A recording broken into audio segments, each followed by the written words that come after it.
सभी को आवाज प्रॉपर आ रही है? Yes sir. ओके।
तो आज का हमारा टॉपिक है यहाँ पे फोटोग्राफी में। जैसा कि अभी प्रीवियस जो आपकी क्लास हुई थी, तो उस क्लास में हम लोगों ने डिजिटल यानी कि नॉर्मल, कौन सा digital single lens reflex camera, जो कि मिरर वाला कैमरा था, उसके बारे में हमने डिस्कस किया था। वो चाहे आपका क्रॉप फैक्टर का हो या फुल फ्रेम फैक्टर वाला हो, यानी कि फुल फ्रेम और क्रॉप सेंसर। आज इसी डिजिटल कैमरे में ही बात करेंगे, लेकिन डिजिटल कैमरे का जो एडवांस स्वरूप अभी हमारे सामने आया है, डिजिटल मिररलेस कैमरा, यानी कि digital single lens reflex camera mirrorless, यानी कि बिना दर्पण वाला, बिना मिरर के वाला, जिसमें मिरर नहीं लगा होता है। ठीक है, तो आज हम उसके बारे में डिस्कस करेंगे, और फिर डिस्कस करने के बाद में हम यहाँ पर फिर एक मिररलेस कैमरा और एक फुल फ्रेम कैमरा में क्या डिफरेंसेस हैं, इसके बारे में भी जानकारी करेंगे। और साथ ही साथ जो इनमें लेंसेस लगते हैं, जो इनमें लेंसेस लगते हैं, हम उनके बारे में भी यहाँ पे थोड़ा संक्षेप में बात करेंगे। तो आज का हमारा इतना टॉपिक रहेगा, मिररलेस कैमरा और डिजिटल नॉर्मल कैमरा, दोनों में डिफरेंसेस क्या हैं, और लेंसेस के बारे में, कुछ लेंसेस के बारे में। तो आइए शुरू करते हैं। तो मिररलेस कैमरा, मैं अभी आपको एक डायग्राम यहाँ पे दिखाता हूँ, और उस डायग्राम के माध्यम से आपको मैं बताता हूँ। ठीक है,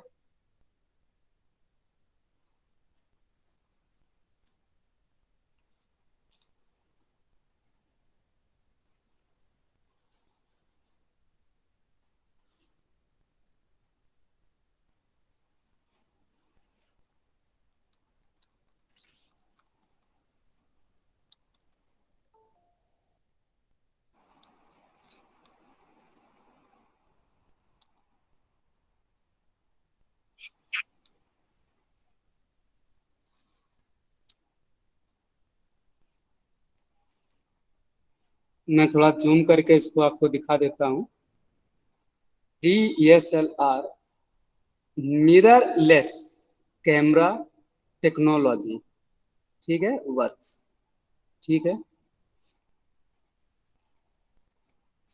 तो यहाँ पर यदि हम अपने पहले वाले डायग्राम, जो मेरा पहला वाला डायग्राम था, उस डायग्राम से इस डायग्राम में हम यदि कंपैरिजन करते हैं, तो हम यहाँ पर देखते हैं कि ये डायग्राम बिल्कुल आपको एक सिंपल सा, यानी कि एक साधारण सा आपको डायग्राम यहाँ पे आपको लग रहा है।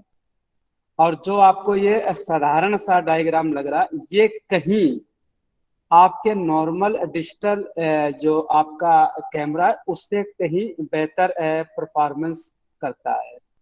ऐसा नहीं है कि वो परफॉर्मेंस अच्छा नहीं करते हैं। कहाँ पे ये कैमरा यूज होना चाहिए, कहाँ पे वो कैमरा यूज होना चाहिए, फिर अदरवाइज आप किस फील्ड के हिसाब से कैमरे को चूज करते हैं, ये सब कुछ यहाँ पे डिपेंड करता है। तो ये जो डायग्राम हम सभी देख रहे हैं, तो ये डायग्राम जो हमारा है यहाँ पे, ये मिररलेस कैमरे का डायग्राम है और इसकी हम लोग टेक्नोलॉजी के बारे में बात करते हैं। ठीक है, यहाँ पर आप देख रहे हैं कि आपको सबसे पहले मैं बता दूं, जो आपको कल वाले डायग्राम पे यहाँ पे आपको मिरर दिख रहे थे, जिसमें एक आपका मेन मिरर था, यहाँ पर था शटर के पहले, यहाँ पे देखिए मिरर था ना, और उसके बाद में एक उसका सहायक यानी कि सेकेंडरी मिरर था। कौन सा मिरर था? सेकेंडरी मिरर था। इसके बाद में आपने यदि गौर किया हो तो उसके ऊपर एक फोकस स्क्रीन थी, फोकस स्क्रीन के ऊपर कंडेंसर लेंस लगा था, और उसके ऊपर एक हमारा यहाँ पर पेंटा प्रिज्म था। इस तरीके से यहाँ पर उसके ऊपर हमारा एक यहाँ पर पेंटा प्रिज्म था। ये देखिए दोनों चित्र यहाँ पे हैं। देखिए यहाँ पे मिरर था, ये सेकेंडरी मिरर था, और ये हमारा फोकस स्क्रीन था। इसके बाद कंडेंसर लेंस आपका था, और उसके बाद ये आपका देखिए पेंटा प्रिज्म लगा हुआ था। ठीक है, अब जब हम मिररलेस कैमरे में जाते हैं तो वहां पे हमको ना ही प्राइमरी मिरर दिखता है और ना ही वहां पर हमें सेकेंडरी मिरर दिखता है। यानी कि ओवरऑल देखें तो दोनों ही मिरर मुझे वहां पर नहीं मिलते हैं। और जब मिरर नहीं मिलते हैं तो इसका मतलब है कि लाइट को फिर रिफ्लेक्ट कौन करेगा? तो जब मिरर ही नहीं है तो वो लाइट हमारी फोकस स्क्रीन, कंडेंसर लेंस और पेंटा प्रिज्म में कैसे जाएगी? तो इसका मतलब है कि यदि मिरर नहीं है तो फोकस स्क्रीन भी नहीं है, कंडेंसर लेंस भी नहीं है, और आपका पेंटा प्रिज्म में जो पेंटा आपका प्रिज्म है वो भी नहीं है। तो फिर हमें व्यू फाइंडर में, जो ये व्यू फाइंडर है, देखिए इसमें भी इसी तरीके का व्यू फाइंडर है यहाँ पे, ये देखिए।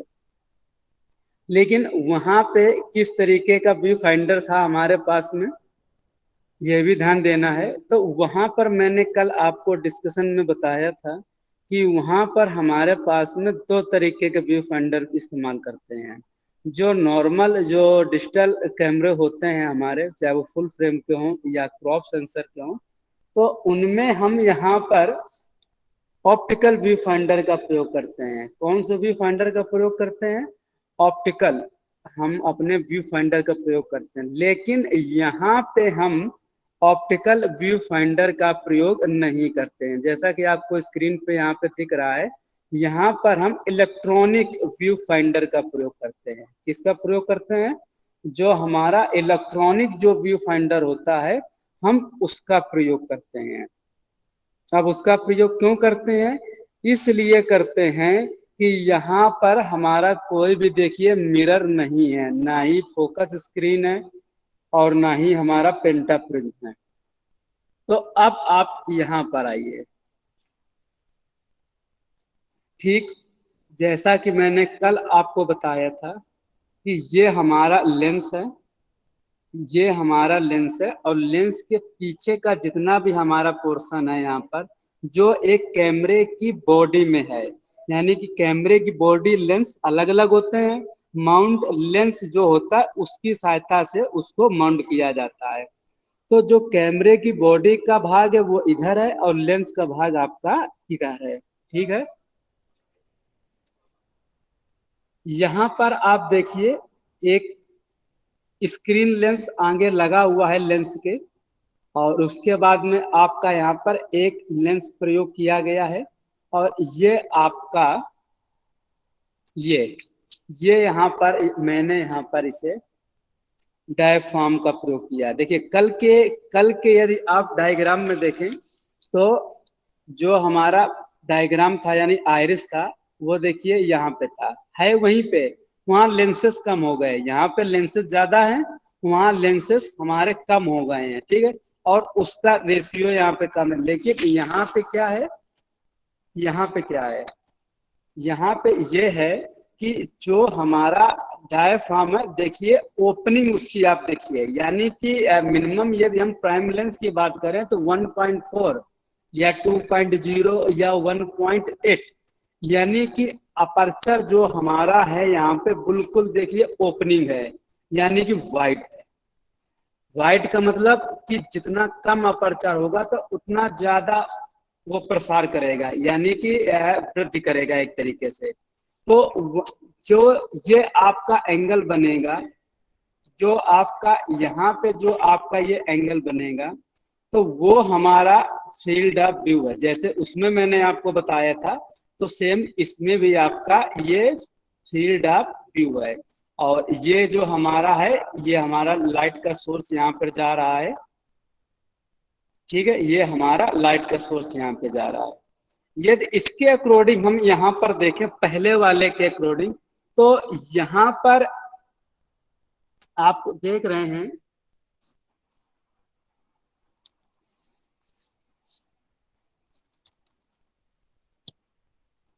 कि डायफ्राम पूरा ओपनिंग है, और आप ये लेंथ देखिए, यानी कि कितनी ये लेंथ आपकी नैरो जा रही है, ये कितना आपका ये पॉइंट जो है नैरो जा रहा है। यहाँ पे वाइड है बट यहाँ पे नैरो बनना है हमारा, ठीक है। तो ये इस कैमरे की एक अपनी फैसिलिटी है यहाँ पर। तो यहाँ पर हम लो लाइट, अब देखिए यहाँ पर यदि हम इस कैमरे का प्रयोग करते हैं और हमारी लाइट की कंडीशन बहुत मान लीजिए पुअर है, तो यहाँ पर ये कैमरा आपको मदद करेगा, यानी आपको ये हेल्प करेगा किसके लिए, जो होल आप जो अमाउंट लेंस के द्वारा आ रही है, तो ये कैमरा आपको अपर्चर के माध्यम से आपको लाइट में सहायता करेगा, यानी कि जो लाइट की कमी हो रही थी आपको वहां पर, बिना फ्लैश के आप इसमें इस्तेमाल कर सकते हैं। लेकिन जो इस वाले डायग्राम में जो मैंने आपको अभी दिखाया था और कल भी दिखाया था, इसमें मुझे इसमें मुझे फ्लैश की जरूरत पड़ेगी, यानी कि एक एक्सटर्नल फ्लैश या बिल्ड इन फ्लैश जो एक कैमरे में यहाँ पर होती है, उसकी भी हमें यहाँ पर जरूरत पड़ेगी, ठीक है।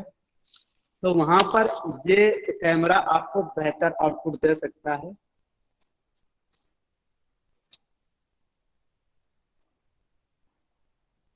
साथ ही साथ जैसे मान लीजिए हम वाइड फ्रेम में ज्यादातर फोटोग्राफी करते हैं, मान लीजिए हम वर्ल्ड लाइफ फोटोग्राफी कर रहे हैं, तो उसके लिए तो नहीं, यदि हम लैंडस्केप फोटोग्राफी कर रहे हैं तो मे भी ये कैमरा आपको काफी मदद करेगा। क्योंकि लैंडस्केप फोटोग्राफी में हम ये देखते हैं कि चाहे क्रॉप सेंसर का कैमरा हो या फुल फ्रेम का हो या फुल फ्रेम मिररलेस हो, यानी कि ये फुल फ्रेम है बट मिररलेस है। तो यहाँ पर क्या है, जो फ्रेम होगा वो आपका फुल ओपनिंग करेगा, और जो आपका क्रॉप सेंसर में इमेज कट के आ रहा है वो इसमें आपका कट के नहीं आएगा, यानी कि जो भी आप व्यू लैंडस्केप का यहाँ पर देखना चाहते हैं तो वो व्यू आपको यहाँ पर प्रॉपर तरीके से आपको वो दिखाई देगा बिना क्रॉप किए हुए, ठीक है। इसके बाद में देखिए यहाँ पे आउटपुट्स में ना ही कोई मीटरिंग मोड्स है हमारे पास में, ना ही कोई मीटरिंग मोड्स है, और ना ही आपको यहाँ पे मिरर दिख रहा है, और ना ही यहाँ पे पेंटअप प्रिज्म है, ठीक है। हाँ, क्या कॉमन है, आपका शटर कॉमन है, जो शटर आपका मिररलेस में है ठीक वही शटर आपका नॉर्मल डिजिटल कैमरे में है। फर्क कहाँ पे है, बल्कि फर्क नहीं भी है। आप कहेंगे सर फर्क नहीं है और फर्क आप बता भी रहे हैं, तो देखिए जो मैं फर्क बता रहा हूँ वो माइनर है। माइनर क्या है, यहाँ पे जो शटर की जो स्पीड है, यहाँ पर आप ज्यादा है रेशियो, यहाँ पर ज्यादा है, और अदरवाइज जो नॉर्मल डिजिटल जो हमारे कैमरे, देखिए बल्ब मोड में तो सभी से है, बल्ब मोड 1/1 1/1 जो भी सेकंड के हिस्से के बराबर, मैंने कल भी बताया था, इसमें भी है।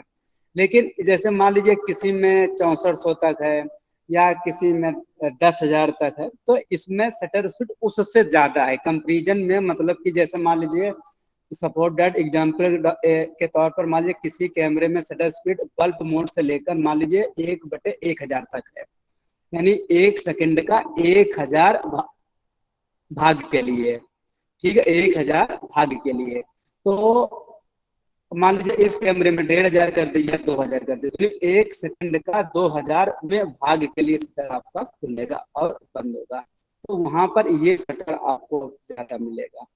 ठीक सेंसर वही है जो आपका नॉर्मल डिजिटल कैमरे में होता था, वही सेंसर यहाँ पे लगा है। चाहे सीडी लगा हुआ ले ले, चाहे सीएम ले ले, लेकिन वर्तमान में जितने भी क्रॉस सेंसर के कैमरे हो या फुल फ्रेम के कैमरे हूँ, और यही आपका फुल फ्रेम मिररलेस कैमरा हो, सभी कैमरों में CMOS सेंसर आ रहे हैं, जिसका फुल फॉर्म है आपका कम्प्लीमेंट्री मेटल ऑक्साइड। सर ये सर आवाज कट रही है।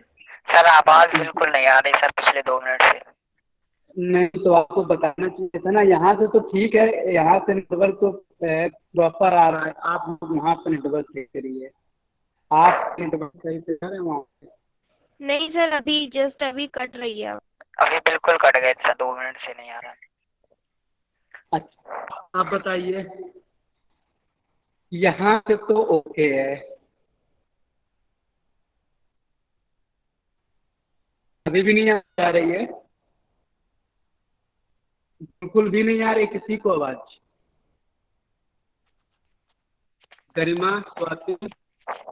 सर अब थोड़ा क्लियर आई है। सर आ रही है। अब आ रही है ना, तो आप बता रहे थे कि हाँ, अब हो सकता है मे भी किसी को एक ही आध मतलब एक ही लोगों को कोई प्रॉब्लम हो नेटवर्क की वजह से, कि आप थोड़ा सा रूरल मतलब एरिया, लेकिन अदरवाइज यहाँ से क्लियर है, क्योंकि नेटवर्क रूम में दो नेटवर्क नहीं चल रहा, एक तो आपका CHM वाईफाई और दूसरा खुद का जो अपना जियो का है, दोनों यहाँ पे ऑन है, तो यहाँ से नेटवर्क प्रॉपर है। आप ये ठीक है, अब आवाज आ रही है।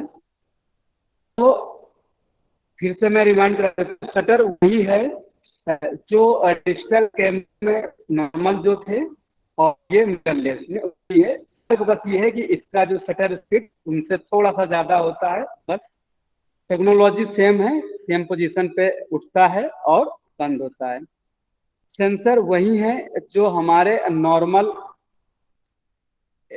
डिजिटल जो कैमरे हैं लगे होते हैं, वही है। तो यहाँ पर लेकिन अब जो वर्तमान में कैमरे आ रहे हैं, चाहे वो क्रॉस सेंसर के हों या फुल फ्रेम सेंसर के हों या मिररलेस फुल फ्रेम के हों, तो सभी में CMOS सेंसर लगा हुआ है, complementary metal oxide semi conductor, ये इसका फुल फॉर्म है, जो कि परफॉर्मेंस में CCD से बेटर है, यानी कि CCD से बेटर है। बेटर क्यों है CMOS, समझ लीजिएगा कि जैसे पहले हमारे फिल्म कैमरे होते थे, तो फिल्म कैमरों में भी एक इमल्सन की कोडिंग की जाती थी, ठीक उसी तरीके से जो हमारे सेंसर बनाए जाते हैं उनमें भी एक इमल्सन की कोडिंग की जाती थी, और वो जो इमल्सन हमारे सेंसर में लगा होता है, तो वो फिल्म को यानी कि इमेज को प्रकाश के माध्यम से एक्सपोज करता है, यानी कि लाइट के जब लाइट हमारी शटर से अंदर आती है सेंसर पे, तो वो सेंसर में एक्सपोज होती है, तो जो केमिकल लगा हुआ है वो उसको एक्सपोज करता है, और एक्सपोज करने के बाद में मेमोरी कार्ड में उसे सेव करता है, ठीक है। तो यहाँ पर जो ये एक्सपोजर है, ये CCD भी एक एक्सपोजर ही है, यानी सेंसर ही है, तो इसके अकॉर्डिंग इसमें जो स्पीड होती है काम करने की, वो तेज होती है। जस्ट लाइक जैसे कि एक डिजिटल कैमरा किसी भी इमेज को एक्सपोज करने में 4 से 5 सेकंड को लेता है, 4 से 5 सेकंड को लेता है। तो इसी तरीके से CMOS जो हमारा सेंसर है वो भी इमेज को 2 से 3 सेकंड लेता है और आपको वो इमेज बनाकर दे देता है। डिजिटली रूम में आपको इमेज बनाकर दे देता है।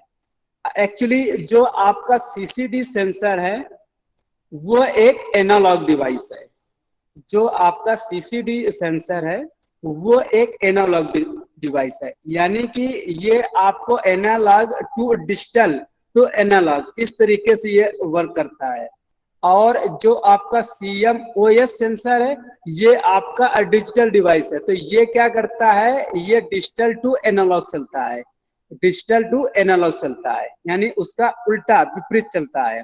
तो इस तरीके से ये इमेज को वहां पर कैप्चर करता है। और सबसे बड़ी विशेषता जो है इसकी, जब हम कहीं आउटडोर होते हैं तो आउटडोर के साथ में हम कभी देखते हैं कि बहुत शोर होता है, या कभी ऐसा होता है हमें पता नहीं चलता है और मेरे हाथ से कैमरा हिल जाता है, कभी जोर से हवा चलता है या कभी ऐसा कंडीशन आ जाता है। तो उस समय उन कैमरों में बहुत ज्यादा नॉइस या ग्रेन्स शोर आ जाता है। तो उसमें क्या होता है कि जो ये CMOS सेंसर है इसकी एक विशेषता ये है कि इमेज क्वालिटी बेस्ट देता है, पहली चीज। दूसरी चीज लो सेंसिटिविटी, यानी कि जो इसकी संवेदनशीलता है वो बहुत ही कम है। यानी CCD सेंसर की संवेदनशीलता ज्यादा है CMOS सेंसर से, लेकिन CMOS सेंसर की जो सेंसिटिविटी है वो लो है। यानी कि सेंसिटिविटी जितनी लो होगी तो उतना आपको नॉइस या आपको ग्रेन्स नहीं आएगा इमेज में। ज्यादा होगा तो आएगा, यस लो सेंसिटिविटी होगी तो वो चीज आपकी नहीं आएगी यहाँ पे। और तीसरा जो सबसे बड़ी विशेषता है हाई स्पीड, यानी कि जो काम CCD सेंसर आपका 5 से 6 सेकंड या 10 सेकंड ऐसे मान लीजिए कुछ सेकंड लेता है, तो उससे आधे टाइम पर, यानी कि इससे भी आधे टाइम पर CMOS जो हमारा सेंसर है वो रिजल्ट दे देता है। एग्जाम्पल के तौर पर मान लीजिए कोई CCD सेंसर 5 मिनट में इमेज को बनाकर देता है, तो वहीं CMOS सेंसर हमको 2 से 3 मिनट में लगभग, यानी 2 से 3 यानी कि 5 का आधा लगभग 2.5, यानी आधे से भी कम सेकंड में हमको वो इमेज बनाकर यहाँ पर प्रोवाइड करा देता है। और उसको डिजिटली रूप में और फाइल फॉर्मेट्स के रूप में मेमोरी कार्ड में सेव करता है। इसलिए क्योंकि हम फॉर्मेट्स पहले से ही यहाँ पर चूज करके रखते हैं कि मुझे JPG लगाना है, कि मुझे टिफ लगाना है, कि मुझे रा पे शूट करना है, कि रा प्लस मुझे फाइन या JPG पे रखना है। तो जो भी आप शूट करेंगे उस पे वो क्वालिटी यहाँ पर आ जाएगी। यहाँ पर क्या दिव्यांशु दिव्या हैं अभी क्लास में? दिव्यांशु दिव्या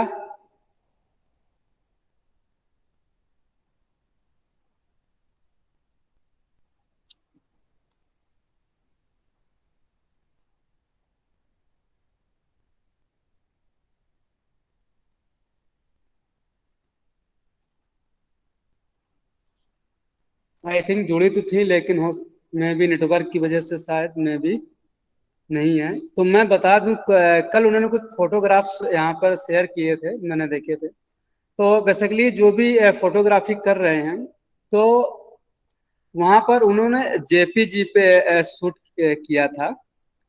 तो JPG का जो हमारा फाइल फॉर्मेट्स जो होता है बेसिकली, तो वो बहुत कम होता है, यानी कि जैसे 6 से 8 MB अप्रोक्स, 6 से 8 या मैक्सिमम से मैक्सिमम 10 MB से ऊपर नहीं जाता है अप्रोक्स।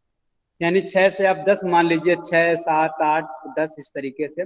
इसके अकॉर्डिंग यदि हम रा की बात करते हैं तो उससे 3 गुना, यानी कि यदि हम एग्जाम्पल के तौर पर किसी JPG को 10 MB यानी कि मेगा पिक्सल पर यदि शूट कर रहे हैं, तो जो रा जो हमारा फाइल फॉर्मेट्स है वो कम से कम आपका 25 अप्रोक्स टू 30 EMB जाएगा, यानी कि 30 मेगापिक्सल 25-30 मेगापिक्सल जाएगा, EMB में रहेगा। तो कहीं उससे 3 गुना देखिए डिफरेंस है उस फाइल में।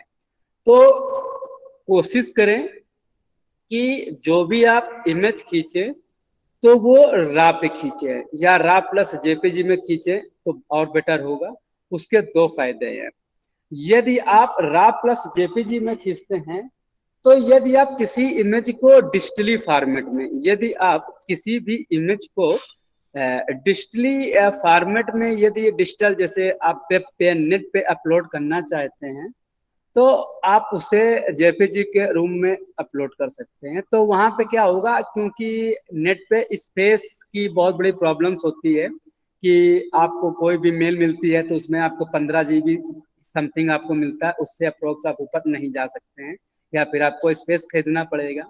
तो उस स्थिति में कम स्पेस में अधिक वर्क आपका आ जाए, इसके लिए यहाँ पर हमें ये ध्यान देना है कि यदि हम डिजिटली रूम में किसी चीज को नेट पर अपलोड कर रहे हैं तो हम जेपीजी में अपलोड कर सकते हैं, कोई दो राय नहीं है, फोटो अच्छा आएगा। लेकिन यदि हम उसे प्रिंट रूप में देखना चाहते हैं, प्रिंट रूप का मतलब यदि हम उस फोटो में एडिटिंग करना चाहते हैं और उसका मुझे प्रिंट निकालना है, प्रिंट का साइज कोई भी हो, 8:12 हो या 12:8 हो या 12x18 हो, कोई भी साइज हो अदरवाइज, ठीक है। तो यदि हम उसे प्रिंट रूम में देखना चाहते हैं, करेक्शन के रूम में देखना चाहते हैं, तो आप रा प्लस जेपीजी पे शूट करेंगे। रा पे क्यों?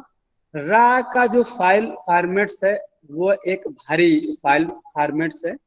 तो इसमें यदि आप किसी भी सब्जेक्ट पे एडिटिंग करते हैं तो एडिटिंग करते समय बेसिकली आपको जो इमेज होगा वो आपका खराब नहीं होगा। यानी जेपीजी में यदि आप कलर चेंज करते हैं, किसी सब्जेक्ट को आप क्रॉप करते हैं या उसको हटाते हैं तो वो वहां पर खराब हो जाता है, पिक्सलेट हो जाता है। लेकिन यही चीज यदि आप रा पर करेंगे और कोई भी कलर स्कीम या कोई भी सब्जेक्ट को हटा रहे हैं, ला रहे हैं, एडिटिंग कर रहे हैं, तो वो हूबहू आपका एग्जैक्ट जैसा है वैसा आपका रहेगा और एडिटिंग के बाद में और वो आपका डिटेल के रूप में उभर कर सामने आएगा। फिर उसे आप सेव कर आप उसका प्रिंट ले सकते हैं, ठीक है। तो इसलिए हमें यदि प्रिंट लेना है तो हम रा पे शूट करें, और डिजिटल में रखना है, उसको अपने पास सुरक्षित रखना है या वेब पर अपलोड करना है तो आप जेपीजी फॉर्मेट्स का उपयोग करें, ठीक है। तो ये था हमारा फाइल फॉर्मेट्स। तो इस तरीके से देखिए मिररलेस जो हमारा यहाँ पर कैमरा है तो कैसे वर्क करता है, बाकी सब सेम है। ये हमारा एंगल ऑफ व्यू है, एंगल ऑफ व्यू यही होता है जो हमको यहाँ पे दिख रहा है। और इसके बाद ये हमारा फील्ड ऑफ व्यू है, ये है एंगल ऑफ व्यू है, ये हमारा एंगल ऑफ व्यू बनना है, ये हमारा फील्ड ऑफ व्यू है। तो इस पे अब यदि कंपैरिजन हम करते हैं नॉर्मल डिजिटल जो कैमरा है उससे, तो काफी एडवांटेज उसके भी हैं और काफी एडवांटेज इसके भी हैं। यदि इसके कुछ एडवांटेज है तो वहां पे वो डिसएडवांटेज है।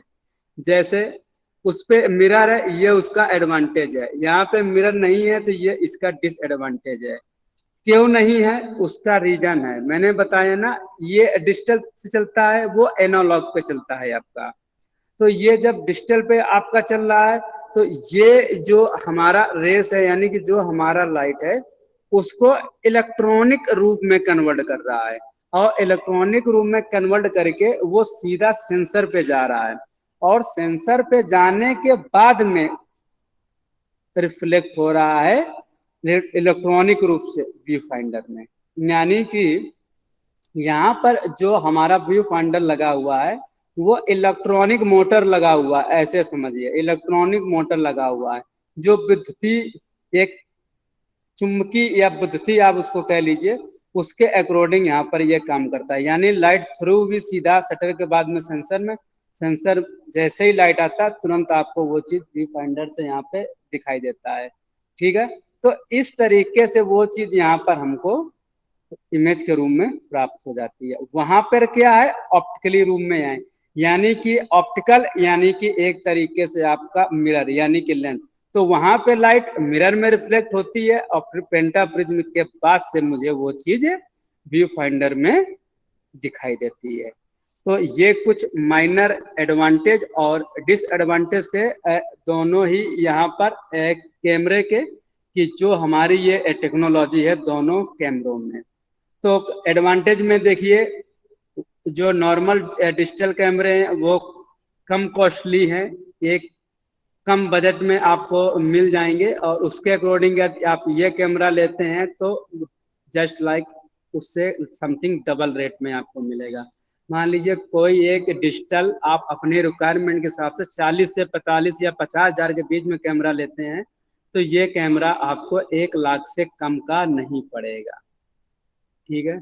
और यदि हम जैसे कि लैंडस्केप फोटोग्राफी करते हैं तो यूजफुल है, अदरवाइज पोर्ट्रेट फोटोग्राफी करते हैं या माइक्रो फोटोग्राफी करते हैं या हम वाइल्ड लाइफ फोटोग्राफी करते हैं, तो वहां पर ये कैमरा यूज कर सकते हैं, ऐसा नहीं है कि काम नहीं करें। लेकिन यदि हम उस एडवांटेज की बात करें एक नॉर्मल कैमरे की, डिजिटल कैमरे की, तो वहां पर फुल फ्रेम वाला कैमरा आपको लेंस वाला यानी कि जिसमें मिरर लगा है वो काफी आपको सहायता करेगा।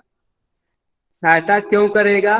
क्योंकि उसका जो सेंसर है वो क्रॉप है, यानी कि सेंसर उसका क्या है, क्रॉप है। और अपर्चर चूंकि वहां पर कम या ज्यादा, तो अपर्चर कम का मतलब है ऊपर की तरफ जब हम बढ़ते हैं जैसे 11, 9, 10, 14, 16, तो वहां पर जो हमारा फोकल लेंथ है, जो हमारा वहां पर फोकल लेंथ, देखिए हमने आपको यहाँ पर एक फोकल पॉइंट बताया है, ये देखिए यहाँ पर ये फोकल पॉइंट बना हुआ है, ठीक है, जहाँ पे लाइट हमारी आ रही है, तो वो यहीं पे एक फोकल लेंथ भी होता है, तो वो वहां पर नैरो हो जाता है। वाइड में क्या होता है, नैरो में क्या होता है, वाइड में क्या होता है, आपका कोई भी क्षेत्र का जो एरिया वो ब्राइट हो जाएगा, ठीक है। नैरो में क्या हो जाता है, वो संकीर्ण हो जाता है, यानी कि वो एक तरीके से मान लीजिए कि यदि ये वाइड है तो वो नैरो ऐसे आ जाएगा, यदि ये वाइड है, इतना वाइड मान के चलिए, तो नैरो हमारा ऐसे हो जाएगा। तो उसमें क्या होगा, हम दूर की चीजों को परफेक्टली हम उनको जैसे कि फ्रीजिंग मोशन में खींचना हो या मुझे उनको स्पीड के साथ में खींचना हो, तो हम वहां पर उनको किसी भी स्थिति में वहां पर कैप्चर कर सकते हैं। कंपैरिजन करें फुल इस मिररलेस वाले में, तो चूंकि इसमें क्या है, लाइट बहुत ज्यादा मात्रा में आती है और लेंसेस 1.8, 2.8, तो लेंसेस काफी इसका वाइड रहता है, तो लेंसेस वाइड होने की वजह से दूर की वस्तुओं को आप ज्यादा कैप्चर इस पे नहीं कर सकते हैं। तो ये इसका एक डिसएडवांटेज भी है और उसका एक वो एडवांटेज है। ठीक है, तो इस तरीके से ये दोनों ही कैमरे अपने अपने टेक्नोलॉजी के मामले में बेहतर हैं। आप अपनी जरूरत के उससे और अपनी समझ के और अपने बजट के अनुसार कैमरे का यहाँ पर सिलेक्शन करेंगे। अब इसी में हम बात करते हैं यहाँ पर लेंसेस की। मैंने डिस्क्रिप्शन में आपको बताया भी था। तो यहाँ पर जब हम लेंसेस की बात करते हैं तो देखिए लेंसेस यहाँ पे एक क्रॉप सेंसर के हैं, एक फुल फ्रेम के हैं और एक मिररलेस के हैं।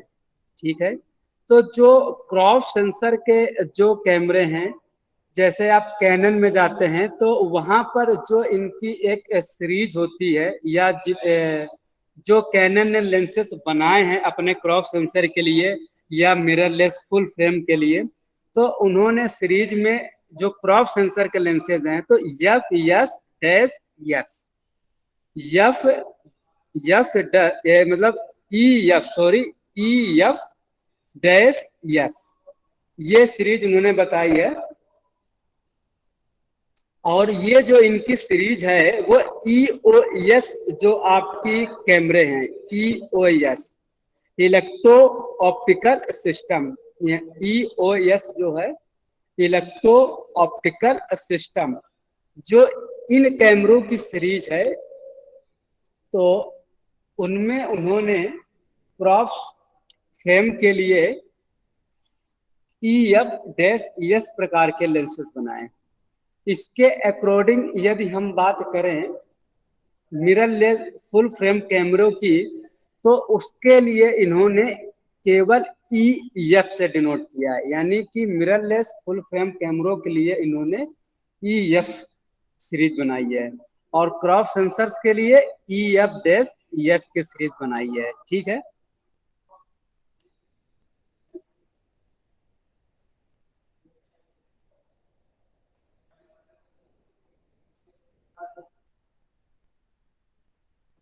तो अब यदि हम यहाँ पर लेंसेज की बात करें तो आप देखेंगे कि क्या क्रॉप सेंसर के लेंसेज फुल फ्रेम में लगेंगे या मिररलेस फुल फ्रेम में लगेंगे, क्योंकि वो तो क्रॉप सेंसर के हैं, वो फुल फ्रेम सेंसर के हैं। तो क्या फुल फ्रेम जो एक कैमरा है, क्या उसका लेंस क्रॉप सेंसर में लगेगा? क्या क्रॉप सेंसर का लेंस फुल फ्रेम कैमरे में लगेगा?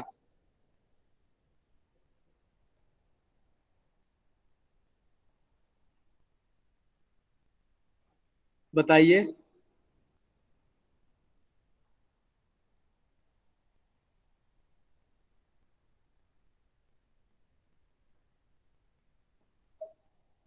आकांक्षा,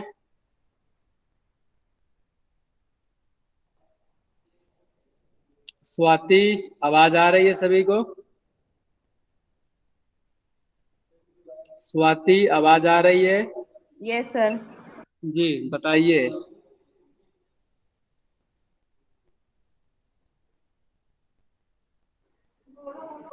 सर फिर से पूछिए, 1 मिनट।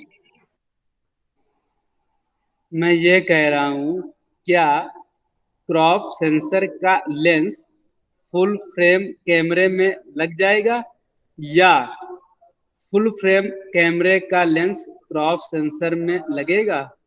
सर फुल फ्रेम का तो नहीं लगेगा क्रॉप में। क्यों?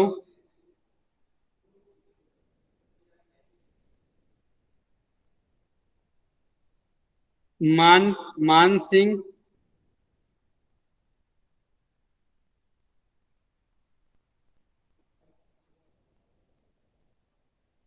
मान सिंह, आवाज आ रही है?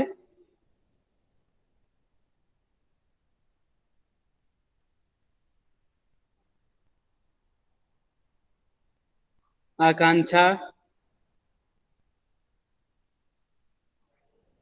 यस मान सिंह।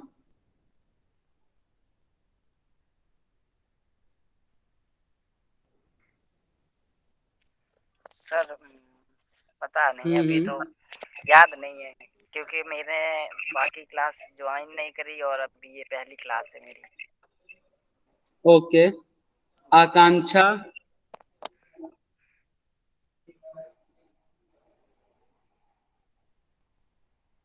Mohammad Hasan Malik, yes sir. जी सर बताइए। फिर से क्या पूछ रहे थे सर? मैंने क्लास नहीं ली थी तो सर पता नहीं है। सर पूछिए फिर से, मैं बताता हूँ। मैंने पूछा है आप हम्म?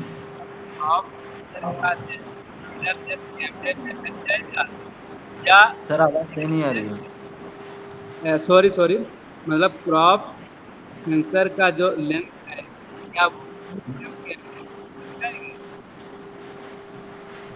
या फ्रेम का लेंस क्या क्रॉप सेंसर में जाएगा?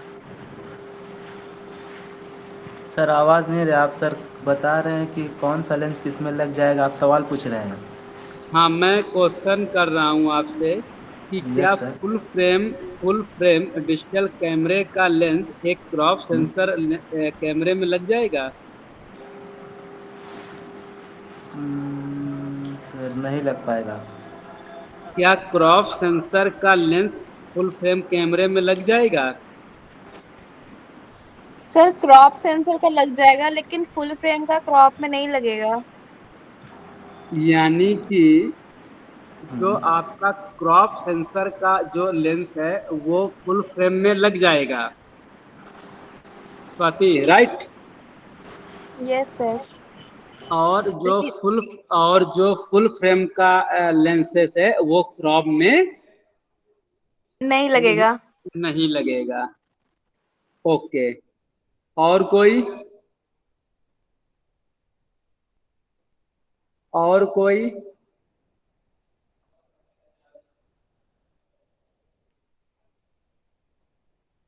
और कोई? Sir full frame crop sensor हाँ, में लग सकता है लेकिन क्रॉप सेंसर फुल फ्रेम में कार्तिकेय, नहीं लग सकता। कार्तिकेय थोड़ा फिर से बताइएगा। सही कह रहे हैं, फुल फ्रेम क्रॉप सेंसर में लग सकता है लेकिन क्रॉप सेंसर फुल फ्रेम में नहीं लग सकता। यानी कि क्रॉप सेंसर का जो लेंस है फुल फ्रेम में नहीं लगेगा, लेकिन जो फुल फ्रेम का जो लेंस है वो क्रॉप सेंसर में लग जाएगा। Yes sir. हाँ, देखिए,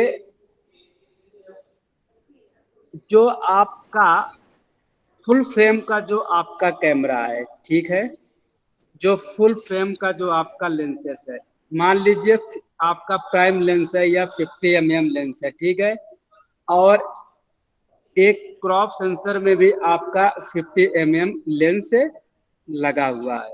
यदि हम फुल फ्रेम का 50 mm का लेंस यदि क्रॉप सेंसर पे लगाते हैं तो देखिए क्या होगा। तो यहाँ पर क्या होता है, एक तरफ है हमारा क्रॉप सेंसर का कैमरा और दूसरी तरफ है हमारा फुल फ्रेम। अब देखिए दोनों में कंपैरिजन कैसे करते हैं लेंसेस के द्वारा, समझिएगा इसे। यदि दो व्यक्ति हैं और एक के पास में क्रॉप सेंसर कैमरा है 50 mm लेंस के साथ में, और एक के साथ में हमने, या कह लीजिए कि दो कैमरे हैं, एक क्रॉप सेंसर का एक फुल फ्रेम का, तो सबसे पहले मैंने सेम प्लेस पर हूं और एक लैंडस्केप व्यू को देखकर उसको कैप्चर कर रहा हूं। मान लीजिए 50 mm लेंस के साथ में फुल फ्रेम कैमरे को मैंने लिया, फुल फ्रेम कैमरे को लिया 50 mm लेंस के साथ, और उस व्यू को मैंने खींचा।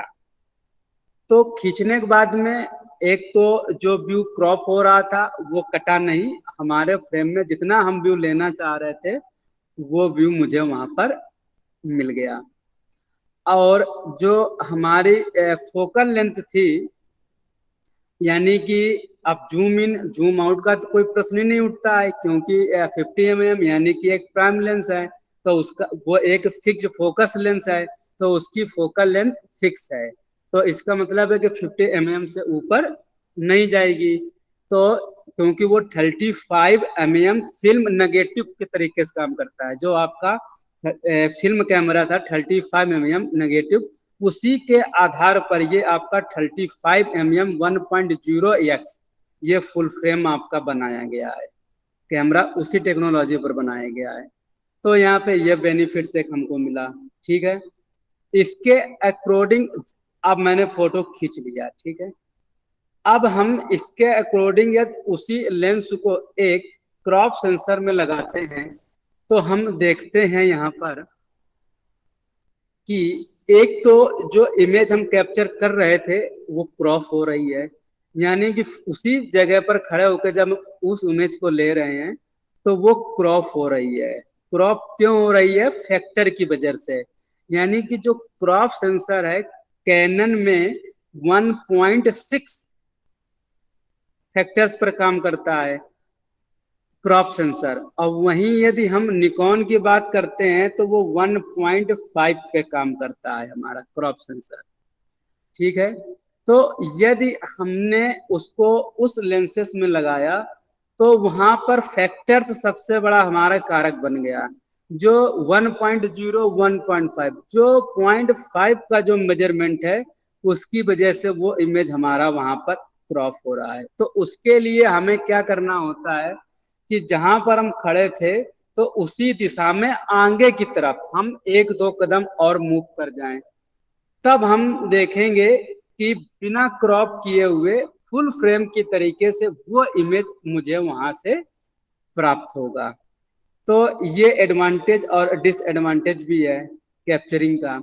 और उसके बाद में जब हम क्रॉप सेंसर में 50 mm लेंस के माध्यम से जब फोटो को खींचते हैं तो क्या वो फोकल लेंथ जो हमारी है यहाँ पर, क्या वो 50 mm रहती है कि घट जाती है कि बढ़ जाती है?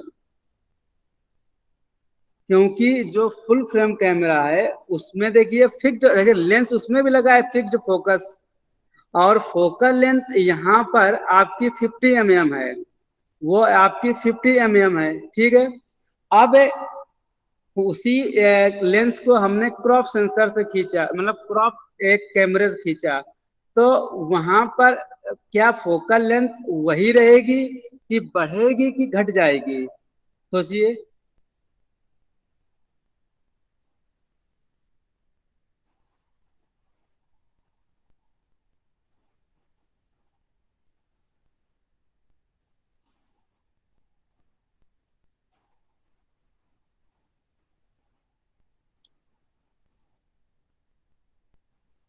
Any guess?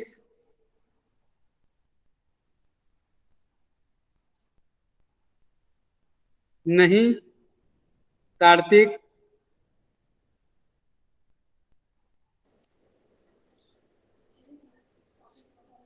कंफर्म नहीं है। ओके, देखिए यहाँ पे क्या होता है कि लेंस तो सेम है लेकिन फैक्टर्स की वजह से यहाँ पे जो हमारी फोकल लेंथ है वो बढ़ जाती है। और एक्चुअली फोकल लेंथ जो बढ़ती है वो फैक्टर्स की वजह से बढ़ती है, क्योंकि वहां पे जो फुल फ्रेम का जो कैमरा था वो 1.0x पे इमेज को कैप्चर कर रहा है। इसके अकॉर्डिंग हम देखे एक नॉर्मल डिजिटल कैमरा या सॉरी क्रॉप सेंसर में, तो क्रॉप सेंसर 1.5 या 1.6 पे काम कर रहा है। तो जो 0.6 या जो 5 का जो फैक्टर्स इंक्लूड हो रहा है उसकी वजह से वो हमारी जो फोकल लेंथ है वहां पर बढ़ जाती है। तो जैसे मान लीजिए फोकल लेंथ बढ़ी है तो देखिए फोकल लेंथ का बढ़ना भी एक टर्म्स है। क्या एक्चुअल में क्या फोकल लेंथ बढ़ती है? ये सही भी है और गलत भी है, ये सही भी है और गलत भी है। सही इसलिए है कि फैक्टर की वजह से फोकल लेंथ बढ़ती है, और गलत ये है कि फोकल लेंथ नहीं बढ़ती है।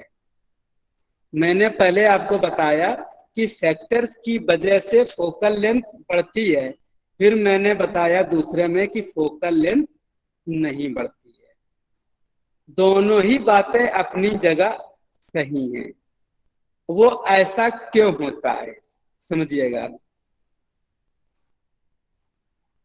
जब हम क्रॉप सेंसर में 50 mm लेंस का प्रयोग करते हैं तो वहां पे क्या होता है, जो हमारा क्रॉप सेंसर का जो साइज होता है जैसे 1.5, तो उसका हम मल्टीप्लाई कर देते हैं 50 mm में। क्या कर देते हैं? 50 mm। तो 50 mm में उसको हम मल्टीप्लाई कर देते हैं 1.5 से। तो जब हम उसको मल्टीप्लाई करते हैं तो वहां पर जो मल्टीप्लाई करने के बाद में रिजल्ट आता है तो वो जितने mm बनता है जाके तो उतने mm की फोकल लेंथ हमारी हो जाती है। शायद इस में भी 50 mm 1.5 approx 75 mm may be possible 75 mm, यानी कि एक फुल फ्रेम कैमरे में वहीं पे फोकल लेंथ हमारी 50 mm है, और जब उसी लेंस को हम एक क्रॉप सेंसर से खींचते हैं तो वहां पर फोकल लेंथ हमारी 75 mm अप्रोक्स हो जाती है।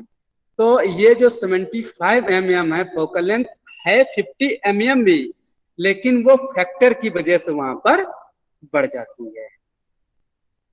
ये है यहाँ पर रीजन दोनों फुल फ्रेम और क्रॉप सेंसर के कैमरों में। यही यही आपका अंतर मिररलेस कैमरे है। जो आप डायग्राम देख रहे हैं, यही अंतर आपका एक मिररलेस आपके कैमरे में है।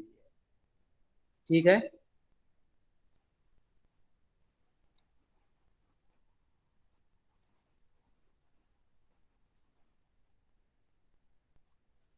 तो इस तरीके से आपने देखा कि किस तरीके से दोनों ही कैमरे अपने अपने टेक्नोलॉजी के माध्यम से, अपनी अपनी फैसिलिटीज के माध्यम से किस तरीके से इमेज को वहां पर कैप्चर करते हैं। तो पिछली क्लास में और इस क्लास में आपका digital crop sensor, digital full frame और डिजिटल मिररलेस, ये तीनों ही कैमरों का डिस्क्रिप्शन आज यहाँ पर कंप्लीट हुआ। अब इसके आगे जो भी इसके मोड्स हैं, जो भी इसके मेनू टैब्स हैं या जो मेनू सब ऑप्शन है, और जो भी आपको कोर्स में इसके अंतर्गत स्टडी करना है फोटोग्राफी प्रैक्टिस में, अब हम लोग उसकी तरफ, तो वो हम लोग नेक्स्ट क्लासेस में डिस्कस करेंगे। अभी आपको जो भी समझाया है, ये इन केस नेटवर्क की वजह से या आपको कोई टर्म्स जो जनरली जैसे मैंने हिंदी इंग्लिश दोनों का प्रयोग किया, आप कहीं पे कोई मिस कर गए हो तो आप डिस्कस कर सकते हैं।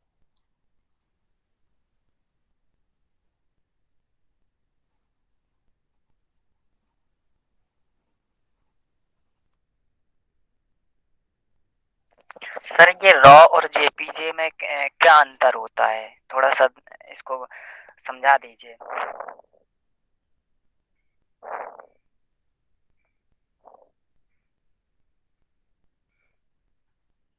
देखिए, रा और जेपीजी, देखिए ये एक स्टोरेज यानी किसी भी इमेज को स्टोरेज करने के फाइल फॉर्मेट्स है हमारे, यानी कि तरीके हैं।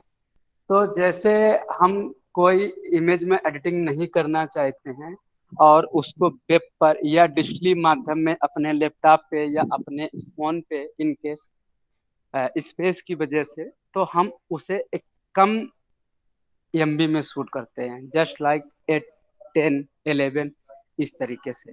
तो वहां पर स्टोरेज जो है वो 8 से 10 एमबी का आपका रहता है। और इसके अकॉर्डिंग यदि हम रा पर जाते हैं तो उसका 3 गुना, यानी कि कोई आपका जेपीजी फॉर्मेट 10 एमबी का है तो वो वहां पर 25 अप्रोक्स 30 एमबी का हो जाता है। तो वहां पर वो स्पेस ज्यादा लेता है, लेकिन वो स्पेस इसलिए ज्यादा लेता है कि यदि उस फाइल फॉर्मेट्स में कोई एडिटिंग करना चाहते हैं और उसका कोई प्रिंट लेना चाहते हैं तो वो आपका बिल्कुल परफेक्ट रहता है। यही दोनों में बेसिकली यहाँ पर डिफरेंस है।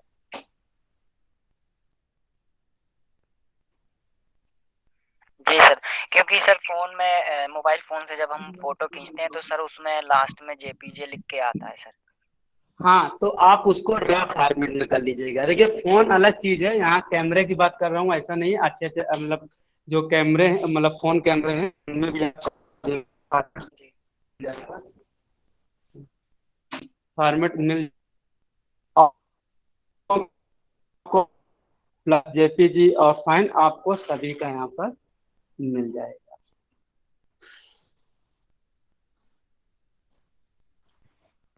और किसी को कोई क्वेश्चन?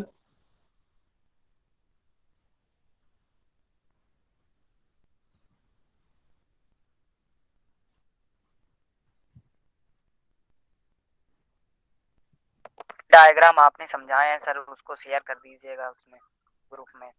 हाँ, मैं उसको डिस्ट्री रूम में बनाकर उसको मैं अपलोड कर दूंगा। ठीक है। जी सर, तो उसको सर समझने में आसानी हो जाएगी। हाँ ठीक है। और किसी को